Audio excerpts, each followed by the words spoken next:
Almost. And done. Hey, welcome to Story Lab. This week we're taking a look at some helpful ways to keep your cool. Man, I just love this project. Oh, I missed a couple spots.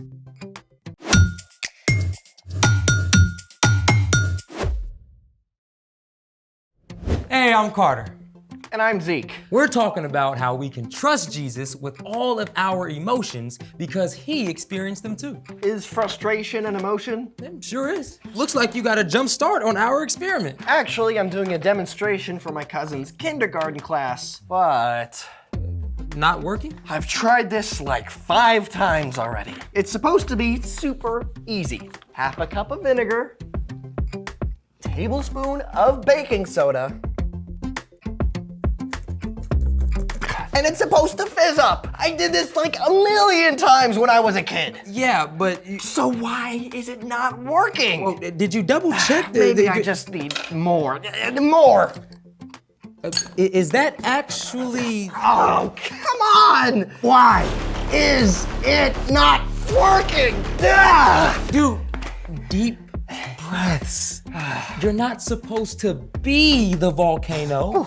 Sorry, I just get mad when I can't figure stuff out. Maybe you just need to take a break. Did you double check your ingredients? Oh, I grabbed baking powder instead of baking soda. I cannot believe. Oh, I'm such a...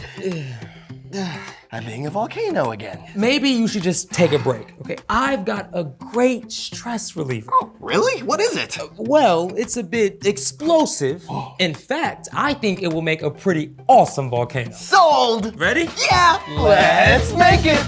Today, we're going to make a volcanic explosion with elephant toothpaste. Those two things do not go together. Well, it's just called elephant toothpaste because it makes a big explosion. Fair. And a big mess. Excellent. Make sure you have a grown-up to help.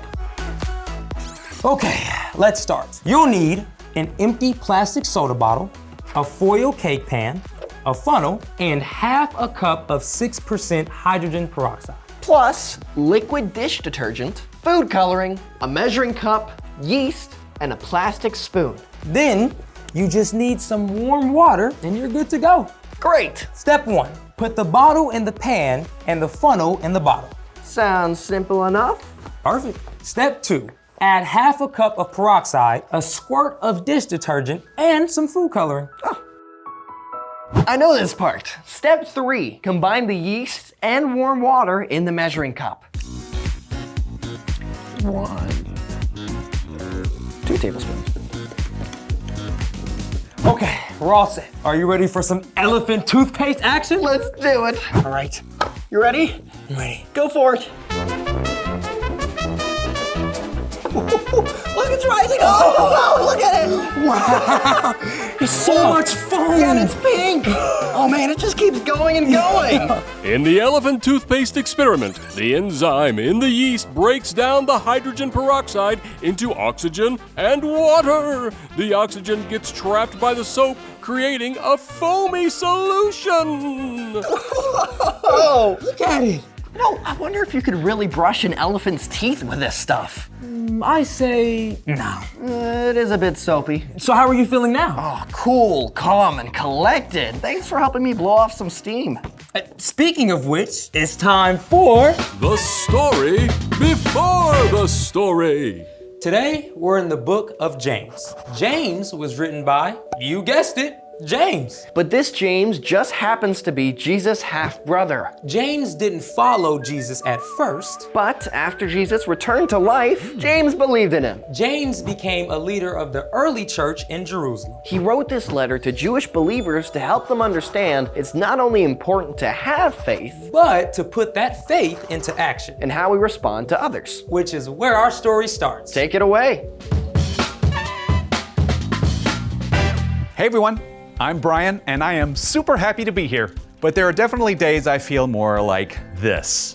I bet there are times that you feel the same way, right? Jesus' brother James has some really important things to say about what to do when we feel that way. He started out his letter like this.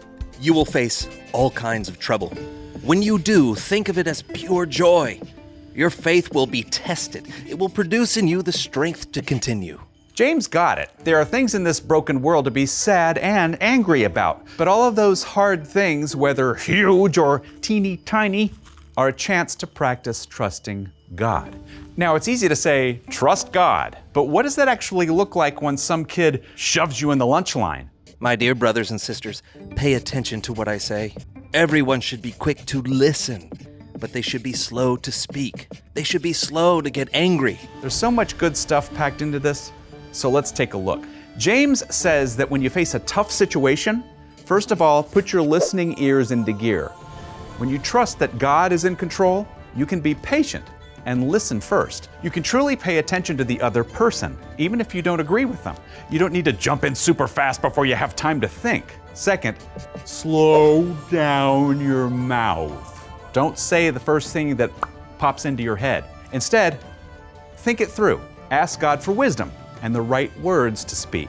And finally, be slow to get angry. Take some deep breaths when you feel anger rising in you.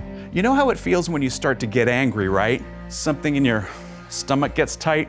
Maybe you clench your jaw or your shoulders. You find that you've balled up your hands into fists and you're itching to punch something. Maybe you totally clam up, or you find yourself crying.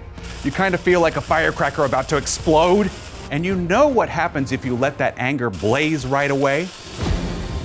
People are gonna get hurt, including you. So when you feel all knotted up with anger, start by taking a few deep breaths. Yes, even if it feels silly, focusing on your breath gives your body and your mind a chance to slow down, diffuse your anger. You get a chance to ask God what to do with your anger rather than, say, punching your little brother. So remember, be quick to listen, be slow to speak, be slow to get angry.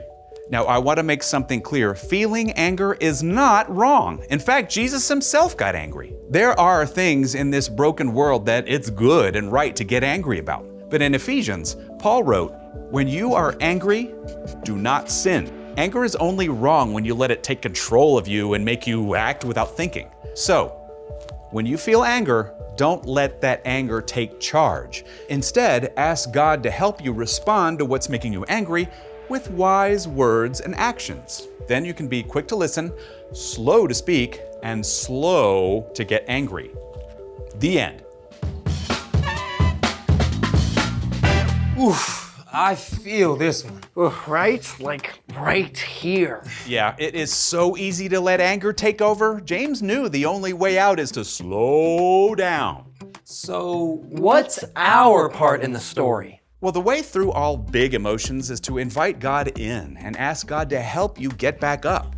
that's resilience, getting back up when something gets you down. Anger can definitely get you down. If you don't slow down and make wise choices to handle anger, it can wreck a lot of things. But James makes it super clear where to start. Be quick to listen Be slow to speak. and be slow to anger. Yeah, this is something you can practice every day. Maybe you're on a road trip with your family and your little sister keeps leaning over the back seat to poke you for the 5th time. And you can feel that anger rising, and all you want to do is call her names and reach over and pinch her hard. But instead, you take a deep breath, you hold your tongue, and you talk to God about it.